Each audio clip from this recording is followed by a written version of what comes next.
So look, for 4 years in the United States of America, we had a president who stood up at press conferences and talked tough about Vladimir Putin, and then Putin invaded Ukraine and destroyed a significant chunk of the country. The path to peace and the path to prosperity is maybe engaging in diplomacy. We tried the pathway of Joe Biden of thumping our chest and pretending that the President of the United States' words mattered more than the President of the United States' actions. What makes America a good country is America engaging in diplomacy. That's what President Trump is doing. Can I ask you? Sure. Yeah? Yeah. Okay.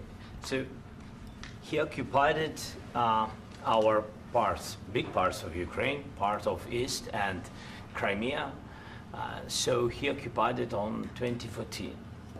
So during a lot of years, so I'm not speaking about just Biden, but those time was Obama, then President Obama, then President Trump, then President Biden, now President Trump, and God bless, now President Trump will stop him. But during 2014, nobody stopped him. He just occupied and took. He killed people. You know what the contact line? 2015. 2014 2014. and 2015. 2014. Yeah. So I was not here. Yeah, but that's exactly right. Yes, but during 2014 till 2022, yeah, the situation the same. The people have been dying on the contact line. Nobody stopped him.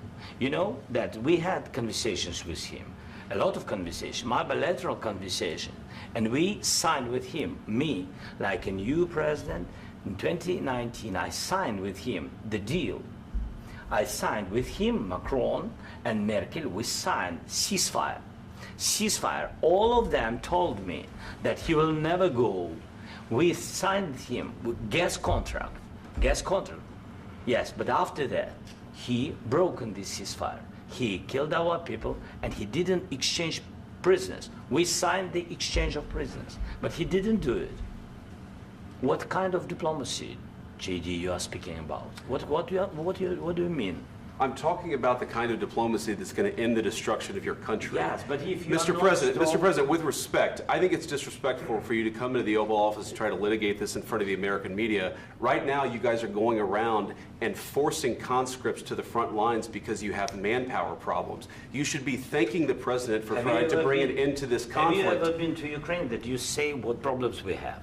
I have been to. Come once. I've actually watched and seen the stories, and I know what happens is you bring people, you bring them on a propaganda tour, Mr. President. Do you disagree that you've had problems bringing people into your military? And do you think that it's respectful to come to the Oval Office of the United States of America and attack the administration that is trying to prevent the destruction of your country? A lot of questions. Let's start from the beginning. Sure. First of all, during the war, everybody has problems, even you, but you have nice ocean and don't feel now, but you will feel it in the future. God bless. You don't know that. God bless. You God bless. You will not have a war. Don't tell us what we're going to feel.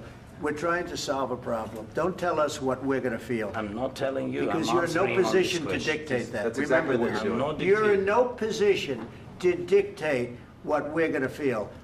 We're going to feel very good. You will feel influence. We're going to feel very good and very strong. You will feel influence. You're right now not in a very good position. You've allowed yourself to be in a very bad position, and he happens to be right about it. From the very beginning of the war. You're not in a good position. You don't have the cards right now. With us, you start having cards. Right now, you don't. You're playing cards. You're playing cards. You're gambling with the lives of millions of people. You're gambling with World War III. You're gambling with World War III. And what you're doing is very disrespectful to the country, this country.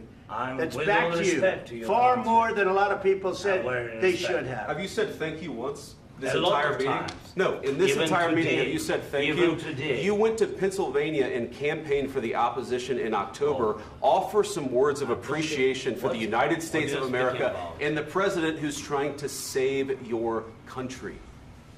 Please, you think that if you will speak very loudly about the war, you can... He's not speaking loudly. He's not speaking loudly. Your country's in big trouble. Can I Wait a answer? minute. No, you've done a lot of talking. Your country is in big trouble. I know. You're not winning. You're not winning this.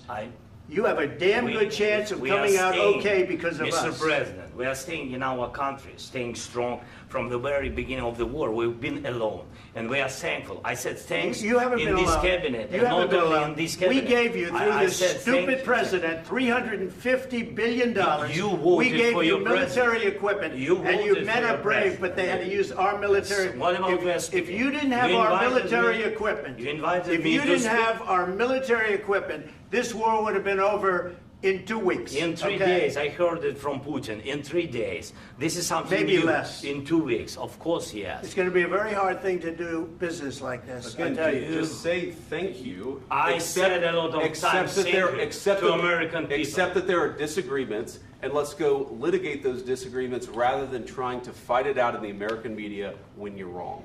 We know that you're wrong. But you see, I think it's good for the American people to see what's going on. I understand, sir. I think it's I very understand. important. That's why I kept this going so long. You have to be thankful. You don't have the I'm cards. thankful. You're buried there. Your people are dying. tell you You're again, running I low know. on soldiers. Don't- Listen, don't please, you're running Mr. low on President. soldiers. It would be a damn good thing. Mr. And then President. then you tell us, I don't want a ceasefire. I don't want a ceasefire. I want to go and I want this.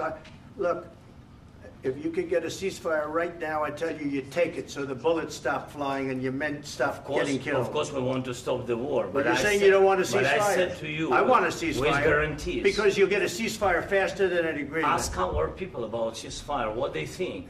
That wasn't doesn't with matter me. for you what- That what wasn't this with me. means. It That was wasn't with with you. a guy named Biden, who was not a smart person. But this That is was your, with, this that was is with your Obama. president. It was your president. Excuse me. That was with Obama, who gave you sheets, and I gave you javelins. Yes. I gave you the javelins to take out all those tanks. Obama gave you sheets. In fact, the statement is, Obama gave sheets and Trump gave javelins. You got to be more thankful, because let me tell you, you don't have the cards. With us, you have the cards. But without us, you don't have any cards. One more question to Mr. Vice President. I'm sorry. It's going to be a tough deal to make, Um, because the attitudes have to change. what if Russia breaks ceasefire? What if Russia breaks peace talks? What do you do then? I understand that it's a heated conversation right now. What are you but saying? what She's if asking, what if Russia breaks the ceasefire? What if anything? What if a bomb drops on your head right now? But they have Okay? broken ceasefire What if they broke it? many I don't know. They broke it with Biden, because Biden, they didn't respect him. They didn't respect Obama. They respect me.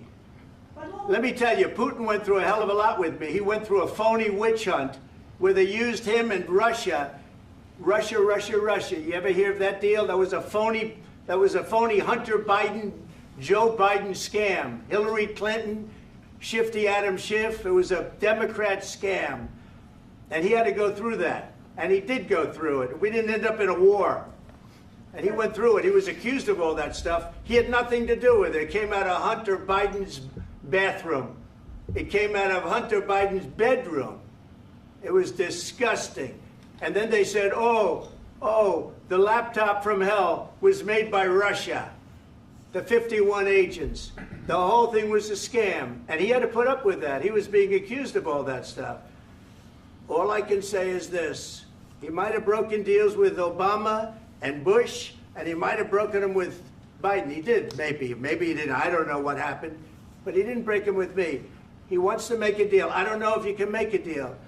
The problem is, I've empowered you to be a tough guy. And I don't think you'd be a tough guy without the United States. And your people are very brave. But you're either going to make a deal or we're out. And if we're out, you'll fight it out. I don't think it's going to be pretty, but you'll fight it out. But you don't have the cards. But once we sign that deal, you're in a much better position. But you're not acting at all thankful. And that's not a nice thing. I'll be honest, that's not a nice thing. All right, I think we've seen enough. What do you think? What's huh? this negotiation? This is going to be great television, I will say that. All right. We'll see what we can do about putting it together. Thanks. And I need the back of the chair. We'll see. I don't know. All right, guys, come on. Wait. Hey, control. Right, go. Guys, come on, let's move.